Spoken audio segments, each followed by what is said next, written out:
And welcome to another edition of Odyssey House Journals. I'm Trip Mitchell, joined as always by my partner in crime, Randall Carlisle. How are you doing? I got a full 8 hours of sleep last night, so I'm wide awake and ready to go.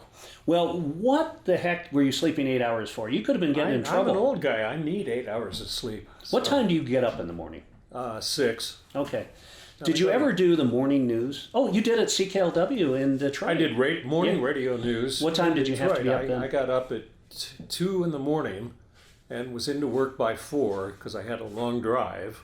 But I got off at noon, and so I slept in shifts. I'd come home in the afternoon, sleep for 4 or 5 hours, and my wife at the time would come home from work, and we'd be together for a couple hours, and I'd go back to bed. I was an exciting guy, just like I am now. It's a glamorous business. Yeah. And you know what? We're following, people watching this will say, oh my gosh, they don't have a guest. But we're following your wife's advice, because you said, normally we have a guest here, and he and I do our BS between each other, and the guest just sits there very awkwardly, not knowing what to say or do. And so we've decided to leave the guest off while you and I do our stupid BS. Well, when you've had 60 years between the two of us doing TV around the country, we do have some stories that we like to tell. Oh, we do. Most of them I can't talk about even on a podcast. Well, and we've always mentioned that you were such a chicken when you were doing your drinking. You never went on air after beers, maybe once in your whole career. Yeah, one time between the 6 and 10 o'clock news, I drank, and it was only a couple of drinks. But I was so paranoid. It was back in 1980 at KUTV here, and I was so paranoid because I was new to Utah, and I knew what Utah values were about drinking and things like that.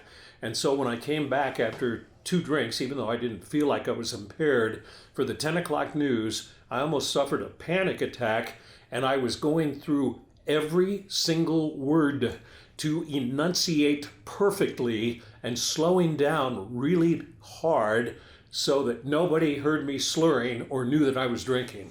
But it was terrible. I bet in your career, so you were anchor in Salt Lake, went on to Dallas and Minnesota. Minneapolis, Dallas. Yeah, some big markets. Yeah. Did you ever go on the air with someone who was drunk? No.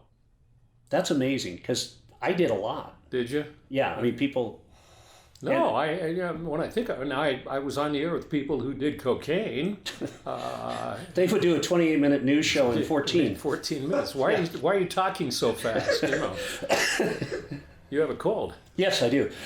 Excuse me, but it's funny how things change. But when you do get sober, the ability to do... I had always thought that I would not be as entertaining, I wouldn't be as funny, I wouldn't be as good. And it turns out I was right, but that's another story. Yeah, well, but you never were in the first place. Yeah, exactly. That's it. Yeah. But it's interesting to see how, from a talent perspective, and you see that in Hollywood, and sure. When actors get sober, Robert Downey Jr. is a case where he had a rough go, and once he was able to get sober, his career has blossomed. Sure. So things, the model of yourself clean and sober is a better model. Oh, I totally agree. That's why we're here. That's why we're for Odyssey House Journals, to talk about recovery and addiction. Well, perfect. Let's meet our guest. Well, and what I think is real, I'll do a little tease like I might have written as we go into a break at a newscast. I'll say, next up, a person that I met. By the way, look at Randall's looking. He's writing of what I was was saying. Up next, a person. Smoke is coming out of your ear. I got to know while we were both in jail. Okay, that's a good tease. And the other tease might be a person I got to meet who I watched doing a musical play. Okay. And both of those apply, and I'll explain why. So, this is the first time we've done this. So, okay, Krystal. Since we have it, Krystal Bujan. Well, let's hear some applause from the audience. Applause here? See? We actually have a studio audience. A couple friends of mine from the noon AA meeting at the Ilano Club are here, and it's nice to have some people. How are you? Good. How are you? Good, thanks. See, now you don't have to sit here feeling awkward with all that crap that we just did. See, what would you have done? Just sit there and watch you back and forth. By the way, Krystal, what we should say, if you've just turned the show on Channel 17 YouTube or listening, this is a show about addiction, but more importantly about recovery. And we've, throughout, I think we're up to show number 50. Something like that. We've met some amazing people and heard some great stories. And there's help out there, especially in the state of Utah. So we're going to give a phone number out for Odyssey House. And that's just a number to call where they've got some great people there to help you. There are hundreds of recovery centers in this town, in this state, that want to help. There are people that are dedicated to helping you. And a lot of times when you have a problem, if you just call one other person, it's not your problem alone anymore. It's a shared thing. And So the number is listen to watch that. 801-322-3222. One more time. 801-322-3222. That is I could not have said that drunk, and I wouldn't have remembered it had I been drinking, right? Have you ever been in a situation, Krystal, in this where someone tells you something and you're imbibing and you can't remember it a minute later and you're kind of racking your brain and it's no fun? Been there? Oh, I've been there. Been there, done that. Now, here's how the tease applies to Okay. Krystal. Okay, the first tease was that I met her when we were both in jail. Okay, she was in the CATS program in the Salt Lake County Jail that is administered by Odyssey House, and I was there taping their holiday play. So that goes to the second that I watched her in a play. So, see, it's a true tease. Well, that is, Yes. when you were on stage, were you nervous? Oh, absolutely. And then you looked out and saw Randall. I did. And then at least I'm more talented than one person. And we should point out, and I sent this to Lee, who's behind the camera and who puts our shows together, is I sent him video of the play that she was in. And so while we're talking, our viewers or just our viewers, not our listeners, are going to be watching some of your performance. How's that? Awesome. Okay, how'd you get into the CAT? Maybe we should talk about what the CATS program is. Explain what it is. Well, I know it's a program that saved my life. It's basically just things to bring up to your awareness about your behaviors, about you being able to recover. So you go into jail and you were busted for what? This is my 7th assault charge while drinking. You got a little violent when you drank. Absolutely. Don't worry, what was your record? Oh, jeez. In the 7 fights, did you win most of them? Yeah. Okay, well, were you undefeated? No, not Okay, undefeated. okay, maybe 6-1. Okay. Maybe 6-1, yeah. And so when you go, the way the CATS program works, and you're put into your own pod with other people in the CATS program, so you're not in the general population. We have 1 pod for women and 3 pods for men at Oxbow, and she was in the big house over there, and they do, and you have an option of going in, right? Absolutely. And I think I think it's tough to get in because you get it's a 3-month program and you get a better deal if you go through it or not. Yes. So If you're sentenced to it, so you can do, say you're sentenced to a year or 3 months early release upon the completion of CATS. And so it's basically pretty similar to the therapeutic programs that people would go through in Odyssey's regular residential program. It's just that they're in jail. The food isn't as good. No. No. Absolutely not. But what's really cool, and it's sort of fun, and we enjoy doing this, and the jail finally let us in 2018, first time they ever allowed cameras in jail, and they described what you do with the play, because I thought you guys were, they're working with rudimentary crap. I mean, they've got paper and you didn't have a lot. No. To make our little Christmas boxes, we had to do origami with it. And then we had to make our little bows, we had toothpaste. So we would make our bows with toothpaste and stick it together. And that's how we'd make our little Christmas boxes. And the play is written, produced, and acted by the inmates in the program. So describe the play that you guys did. We did The Wizard of Oz, and we had one person writing it. We had a whole bunch of other people making things out of nothing. Yeah, right. That's basically what you're doing. Yeah. And then we had other people just with crazy ideas just put in their word, and then we just all put it together and we agreed upon it. And she was the star. She was Dorothy. Wow, did you do any singing? I did. Yeah. Did you really? I did. This is tremendous.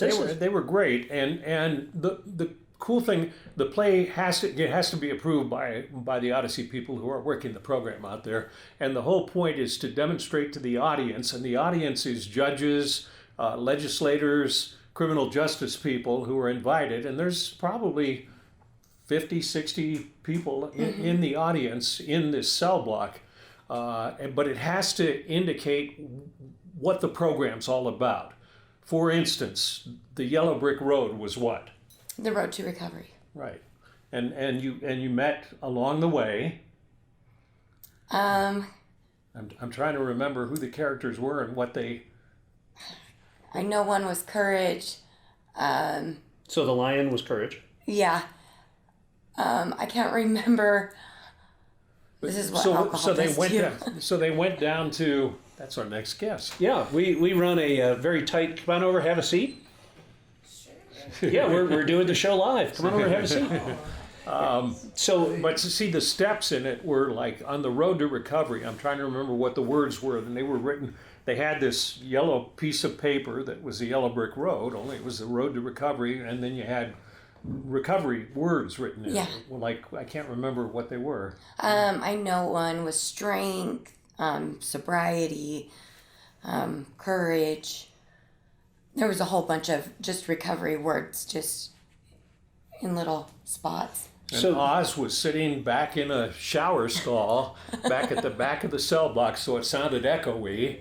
But when they got together, they all talked about what you have to do, for recovery. And so there was a point to the whole thing. It's not. I can see people out there saying, "God, these inmates just having fun, not doing anything, doing theater." But no pressure now. But at the time, you're representing a lot of people that are getting a lot of great benefits from this.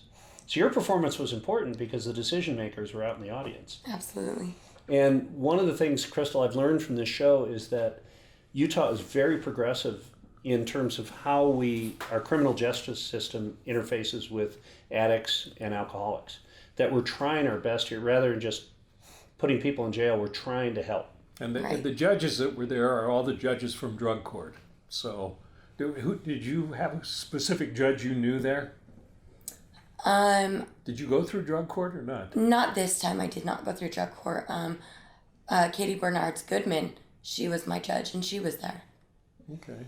That's fantastic. And before we get to where she's gotten in life, which is when obviously she's not in jail anymore, that's good. She has been. We need to close the curtain and lock the door. Deputy, stay away. Yeah. You can't arrest her yet. We're not done. Describe what led up to you getting thrown in jail and the 7 fights and where you were in life. I was a mess.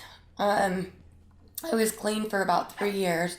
I stopped going to meetings. I stopped doing things for my recovery, and I fell off. That's when I started using, and I turned to alcohol and heroin, and I just became very violent. I didn't care anymore about anything or anybody. My daughter was with my mom, and so I had no responsibilities, and I just went hard. And we were talking earlier, you were one of the people down on the block for a while. Yes, I was. I had nowhere to go. Everybody was fed up with me. Stealing, lying, fighting. They were just tired of it. What were you thinking at the time? I mean, we sort of alluded to this when we were talking before we started taping this, and we think of ourselves a little differently while we're high than other people think of us. What were you thinking? What were you thinking about yourself at the time? Actually, I didn't want to live that life anymore. I was tired of it. At the first, it was fun. It was, there was nothing to worry about. It was just a good time. And then at the end, I was tired of it. I was tired of not being able to eat, not being able to provide, not having any money. And I was glad I went to jail. So your arrest was a good thing? It was, absolutely. And Randall, that's one of the things, and We hear that a lot, don't we? Say, thank God I was arrested. Yes. that is not the normal. No. That is not normal. But again, it harkens back to how progressive the state is, our leaders, in terms of really working to help people with their problems rather than just institutionalize them. And the CATS program, I don't have the numbers with me, but if you take, they've done some studies, and it's an extremely successful program. I mean, not everybody succeeds, but if you take two people facing the same charges, going in for the same amount of time to the Salt Lake County Jail, and one goes to CATS and one chooses not to, the recidivism rate improvement is something like 80% for people who go through CATS, as opposed to the person who didn't go through the program. And we talk about this all the time, but the amount of people that are in Salt Lake County Jail that are there because of drugs and alcohol is in the 80%. Yeah, you take away that problem. Krystal, this has really been interesting. We're going to take a short break. We'll be right back. You're watching Odyssey House Journals. Yes, Oz, I'm willing to do the things asked of me. I know it won't be easy, but nothing worth it in life comes easy. So count me in, Oz. The four newfound companions happily link arms and take their first steps together. We're off to see the wizard, the wonderful Wizard of Oz. I feel enamored and very proud of my program, and they came through like every year. So this is the best time of year for me in the program. I get emotional when I watch these things. What about you? I do, but I wouldn't admit that. I'm a proud mother. Of all these people. Yes, they do great things, and I'm passionate about helping them. And welcome back to Odyssey House Journals. That is Randall Carlisle. Hello. Welcome back. And I'm Trip Mitchell, and we're visiting with Krystal this week. Krystal Bujan. Hello. Bujan. Bujan. Bujan. Ooh. It's fun to say, isn't it? It is. It is. So, Krystal, you were saying that by being in the CATS program, it made an amazing transformation. Going back to your story, when did you start drinking? At what age? Age 21. You didn't have a drink till you were 21? Nope. I did not like it. A late bloomer. I did not like it. No drugs or booze. Drugs, yes, but alcohol Oh, okay. was different. How did alcohol affect you differently than drugs? Alcohol made me very mean and violent and just crazy. Brought out the worst? Yeah. Yeah. You don't appear to be a violent person, but you were when you drank. Yes, I'm a totally different person when I'm sober. Oh, I'll second that emotion. I am too. When you would get in these fights and the cops did you get a relationship with the cops? Did they know? Krystal again? Krystal's fighting on the block again. Yep. Yeah. Yes, I did. Wow. Gosh. And so all of a sudden the last arrest, and this is what I love to talk to people about, is when you have that moment. And in recovery, you can't make someone want to recover. Right. It's got to be at that moment. And if science could ever figure out how we could synthesize that moment. This is your moment. Yeah. Okay, I'm done. Yeah. But it's not until you put your hands up the last time. Yeah. So when that happened, how quick did you realize that this is it? I'm going to do whatever it takes to become clean and sober. Was it the night you were arrested, or when did that? Absolutely. As soon as I hit my head on that pillow, I was done. It's a great feeling, isn't it? It is. It is. It's like all that weight is just lifted off of you. And you can be honest. You don't have to lie, cheat, steal. Right. I mean, it's wonderful. Yeah. So what you got out of CATS, and that meant getting out of jail at the time? Yeah. Okay. So what happened after that? Well, I went and lived with my mom for a while. And then I put my application in to be a peer support specialist at Odyssey House. And I got the job. And then I started saving up money, getting a car. Now I have my own place. I have my daughter. I work for Odyssey House as a peer support. And I'm trying to move up to a case manager. See, and look what I mean. It's so great to hear stories like that, because you put your nose to the grindstone. You went through rehab, which was CATS, and now life is turning around. Absolutely. How old is your daughter now? She's 11. Is she insanely proud of you? She is proud of me, but she is afraid that I might leave again. And she has every right to feel that way. Do you guys talk about it? We do. I mean, like if let's role play a little. Okay, I'm your daughter, and I say, Mommy, I'm really worried that you're going to leave me again like you did before. What would you say? You have every right to feel that way. This time's different, and let me just show you. Give me a little bit of trust, and I will show you, and then you'll gain more trust, and we'll go from there. You know, Krystal is such a fine example of why so many of the people who work in various roles at Odyssey are in recovery themselves, because, I mean, you know what it's like, and you see people come in, and you know if they're lying or Absolutely. You know, whatever. Absolutely. Do you call people on that a lot? Or? Of course, I'm not. If they're gonna lie to me, that's on them, but I'm gonna call them out so they can see that they're lying and turn it around.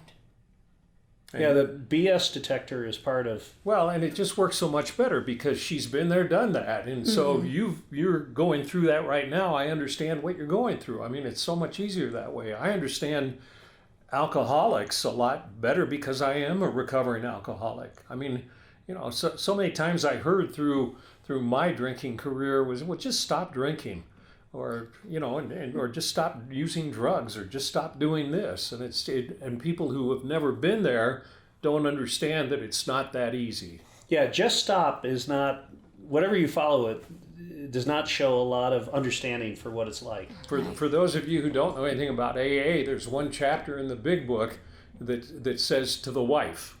And they wrote this back in the 30s when there weren't any female alcoholics at the time, supposedly. It's amazing how that happened. Yeah, You guys. I know. All of a sudden they became alcoholics. Yeah. But basically the bottom line of that chapter is women, don't bug your husband when he comes home drunk because he'll only drink more. And that was their advice back then. But it sort of holds true for all of us, regardless of gender, that if somebody keeps telling you not to do it, you sort of do it. Yeah. You know. Yeah, people will do whatever to be counterintuitive. Now, in your situation, you've got an 11-year-old, and you have these conversations. What are the small things that you do now that make you so happy about being a mother? What are some of the great things? I'm able to cook her food. I'm there to clothe her, provide for her. Those are the little things that make life worth living, you know? Like, being a mother is not easy to do, you know? And being able to just cook a small meal and sit down and talk about our day, how was school, how was work, and just things like that I took for granted. And it's funny, in life, we watch the beer, Super Bowl's coming up. Yeah. We'll watch beer commercials where insanely good-looking people will go out and run a marathon, and then have one Michelob Light. Fun. Yeah, and they're all, 26 miles to drink one beer, and everything's perfect. And so many times we look at our lives, and if we're not hitting those goals that Madison Avenue tells us we should hit, whereas when you're in recovery, you're not going to have many days that are a 7, 8, or a 9. Right. But 5s and 6s are pretty good. And kind of moderating what makes you happy.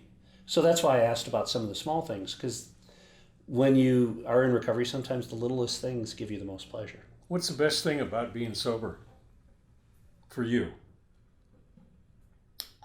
Being able to work legit. That's my favorite. And it gives you people who, another thing people don't understand is that I can speak for most of us who are addicts, is you feel a great deal of shame all the time for what you're doing. Yes. And then you feel some elation when you come clean and you get clean, that you can talk about it and you don't have that shame anymore. Right. But some people hide it. I hid it all my life. But even in recovery, I mean, I see what you mean. In AA, you don't have to use your last. You don't use your last name. You don't. But especially in your business, when you're a local newsman, I was a little different as a sports guy, but I hid it for a long time. And part of doing the show is just put cards on the table, and you don't hide things anymore. But letting people know what your background is. Well, It's the whole goal is to erase the stigma. I mean, and that's what the whole industry is trying to do. I mean, we used to say, okay, she's a drug addict, but now, and then it was, she had a substance abuse disorder. Now it's a substance use disorder, because abuse indicates that she made a bad decision or she's doing bad things, whereas substance use disorder, then maybe you understand that it is a medical issue, that's a disease, you know. Yeah. Well, Krystal, thank you so much for coming in today. Well, thank you for having me here. And Odyssey House is very lucky to have you. And We are so lucky. The way I found out about her is the guy who films the plays with me. He was out at Mill Creek where she works, which is one of our residential facilities. And he came back saying, "You're not going to believe who I just saw out there. Dorothy. Who's working there." Dorothy, that's right. And I had to call and ask what her real name was, because I just remembered her as Dorothy. well, we have talent represented. Randall started his own talent representation firm, so he'll be your agent. So if you make it to Hollywood, 15% right off the top. Well, and people will have seen clips of this when they watch this, because Lee will that's have right, edited it in. So Good job. So, okay, give you one chance here. If your daughter's watching, do you have any words of advice to her, or just to say hi or anything like that? Because I'm sure she'll watch this. Absolutely. Natalia, I love you, and I will do my best to be by your side, and I will not leave. That's as good as it gets. One more time, the phone number to call if you have any questions. 801-322-3222. Please do. And thanks so much for watching. We've got listeners all over the world. We're very proud of this show. Tell people about it. And Subscribe. If you're watching it, you can subscribe to one to Spotify or YouTube, and then you get notified every week when it comes out. So, fantastic. yeah. Don't you love being told technology by two old guys? It's like I know. I don't. We're there. Why don't you take us out? I'm going to cough. For Trip, Krystal, and myself, thank you very much for watching. Because it's taught me so much about my addiction and about my anger. It was amazing. The feeling was just, it touched my heart. And the program works, drastically reducing the chance that these women will return to jail. The CATS program was my last chance before I got sent to prison, and it's had a big effect on me. It's changed my life. It's changed how I think about things. It's helped renew my self-esteem. I really feel like I'm a different person now. Just because we made a mistake in our life doesn't define the person who we are. We are wonderful ladies. We're all mothers, sisters. You know, just because we make bad mistakes doesn't mean we're bad people. How did it feel? How'd you do? So good!